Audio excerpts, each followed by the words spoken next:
त्वं सहस्रशीर्षः पुरुषः सहस्राक्षः सहस्रवान् भूमिं विश्वतो कृत्वा अत्यतिष्ठदशाङ्गुलम् पुरुष एवेर्वाणा अवर्तन् पुरुषं वशम् यज्ञं वैशे प्रोक्षन् पुरुषं जातमग्रतः संपूर्ण अनुग्रह प्रसाद सिद्धि भवन्तु महान्तान् गृह्णन्तु तथास्तु यजमानस्य सेवेन ओम श्री श्रीशैल मल्लिकार्जुन स्वामिनः संपूर्ण अनुग्रह प्रसाद सिद्धि भवन्तु ध्रुवं देवश्चाग्निश्चरास्त्रं तदेव रज्ञं सुदिनं तदेव ताराबलं चन्द्रबलं विद्याबलं देवबलं तदेव लक्ष्मीपते तेन्द्रयुगस्य श्रीराजराजेश्वरी अनुग्रह प्रसाद सिद्धि भवन्तो महान्तान् गृह्णन्तु यजमानस्य श्री कामकोटिकलाम्बिका समेत सोमसुंदरेश्वर स्वामी संपूर्ण अनुग्रह प्रसाद सिद्धि भवन्तो महान्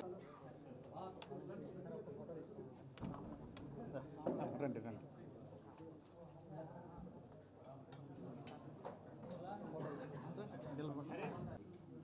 అందరికీ నమస్కారం. ఈరోజు భౌగోళికంగా ఎంతో వైవిధ్యం కలిగి ఎంతో చారిత్రాత్మక ప్రాశస్త్యం కలిగిన కడప జిల్లాకు 168వ కలెక్టర్గా జాయిన్ అవ్వటం నాకు ఈరోజు ఛార్జ్ తీసుకోవడం చాలా ఆనందంగా ఉంది. గతంలో నేను సబ్ కలెక్టర్ పాడేరు, అలాగే పిఓ ఐటీడీఏ సీతంపేట, తర్వాత వైజాగ్ జాయింట్ కలెక్టర్గా చేశాను.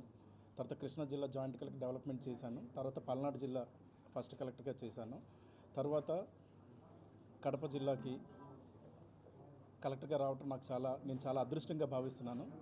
నాకు ఈ అవకాశం ఇచ్చిన గౌరవ ముఖ్యమంత్రి వర్యులు శ్రీ నారా చంద్రబాబు నాయుడు గారికి, అలాగే చీఫ్ సెక్రటరీ నీరవ్ కుమార్ ప్రసాద్ అన్ని విషయాల్లో కూడా ముందు జిల్లాను సమగ్రంగా అర్థం చేసుకొని సాధ్యమైనంత వరకు ప్రతి పారామీటర్లో కూడా కడప జిల్లాని ముందంజలు ఉంచడానికి నేను సాయశక్తులుగా మా టీంతో జాయింట్ కలెక్టర్ గారు కానీ, మున్సిపల్ కమిషనర్, డిఆర్ఓ, ఇలా ప్రతి డిపార్ట్మెంట్ హెడ్స్ ఉంటారు, డిస్ట్రిక్ట్ హెడ్స్, వీళ్ళందరితో కూడా సమన్వయం చేసుకొని కడప జిల్లాని సాధ్యమైనంత వరకు ముందంజలు ఉంచడానికి నేను ప్రయత్నిస్తాను. Thank you.